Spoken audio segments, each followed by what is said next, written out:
Voilà, je vais par cette vidéo vous raconter une histoire qui est advenue ou que l'on m'a racontée il y a quelques années quand je m'étais rendu en Guadeloupe, invité de façon insistante et tellement gentil par mes cousins qui ont évolué là-bas, qui se sont installés il y a une quarantaine d'années et donc qui ont développé des commerces, qui ont fait grandir des familles et une belle communauté qui se trouve là-bas, donc en Guadeloupe.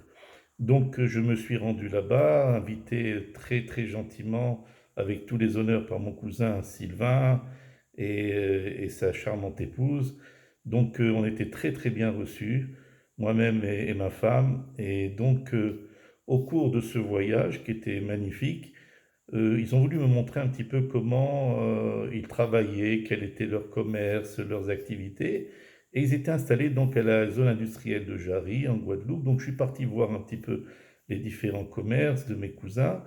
Et le cousin aîné, donc je ne vais pas dire le nom en français parce que ça pourrait l'indisposer, mais je vais dire son nom en hébreu, et il s'appelle Nissim. D'ailleurs, il porte le nom de notre grand-père paternel. Et donc, je me suis rendu dans son centre d'affaires. Il a un bureau, une sorte d'immeuble avec des bureaux qu'il loue éventuellement à des gens qui veulent faire leur activité. Et en parlant tout simplement, mais sans du tout se vanter, il m'a raconté cette histoire qui est la suivante, qui m'a beaucoup interpellé. Il m'a raconté que un jour, il était dans son bureau, était venu le voir une personne, un monsieur non juif avec son fils, qui avait connu un retour d'affaires, c'est-à-dire que les affaires ne se présentaient pas vraiment comme il fallait, il a eu des difficultés, il s'est un petit peu, donc il est tombé, comme on dit. Donc ce monsieur est venu voir mon cousin et il lui a dit, écoutez, voilà mon fils, je voudrais qu'il se relance un petit peu, qu'il remonte la pente. Il a besoin d'un endroit où travailler. Et je vois que vous avez des bureaux, mais je vous dis franchement, ça va être difficile dans l'immédiat, enfin, de payer une location de bureau parce que vraiment les affaires, il n'y en a pas pratiquement, donc c'est extrêmement difficile. Mais je vous garantis que si vous nous faites un peu confiance, d'ici quelques mois, peut-être un an, on pourra vous régler, rattraper ce qu'on n'a pas payé, etc. Et est-ce que vous pourriez nous aider dans ce sens-là? Mon cousin, très naturellement, il a dit, mais avec plaisir, monsieur, regardez, j'ai un beau bureau, je vais le confier à votre fils. Je demande absolument rien pour l'instant, qu'il s'installe, qu'il développe, je lui donne ma bénédiction qu'il réussisse dans ce qu'il fait, et on verra par la suite, si tout va bien, on pourra parler d'une location, etc. Pour l'instant, installez-vous et faites au mieux pour remonter votre affaire. Le monsieur est étonné, mais extrêmement surpris et vraiment très très très content de cet échange. Donc son fils s'est installé dans un bureau, il a commencé à développer son affaire, etc.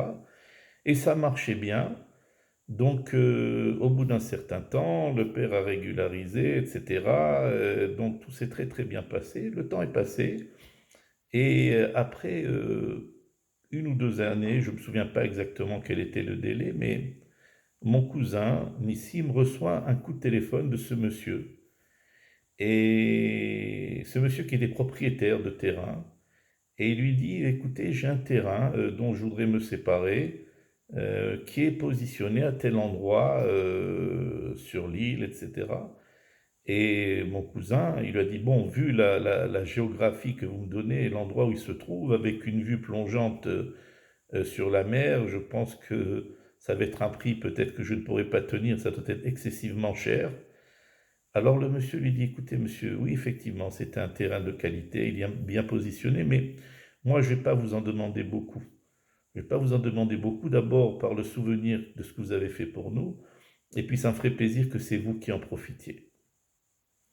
Alors mon cousin s'est déplacé, et il a vu un terrain magnifique, avec une vue plongeante, très bien positionné, calme, etc., où il avait la possibilité de construire ou de faire construire un certain nombre de petites villas, de petites villottes, des cottages, des appartements à l'unité comme ça. Et quand il a demandé ce que ça coûtait, et que lui a répondu cet homme, il était époustouflé de savoir qu'il proposait un prix aussi bas, parce que un terrain dans cette position vaudrait beaucoup, beaucoup plus cher. Donc naturellement, il a accepté, et il a pu construire, et donc ça a été un commerce, une affaire extrêmement intéressante, et donc il a eu en retour cette bonne action qu'il a fait. Tout ça pour nous dire que euh, il nous arrive parfois, bon, parce que quand on fait du bien, on doit le faire pour notre peuple, mais on doit le faire également pour des non-juifs si ils en ont besoin, parce que c'est ce que l'on appelle un kiddush Hachem, c'est-à-dire une sanctification du nom divin, et ça fait que les gens diront, voilà, ces juifs sont très aimables, ils sont très corrects, ils nous ont aidés quand on a eu besoin, donc c'est une chose qu'il ne faut pas hésiter à faire.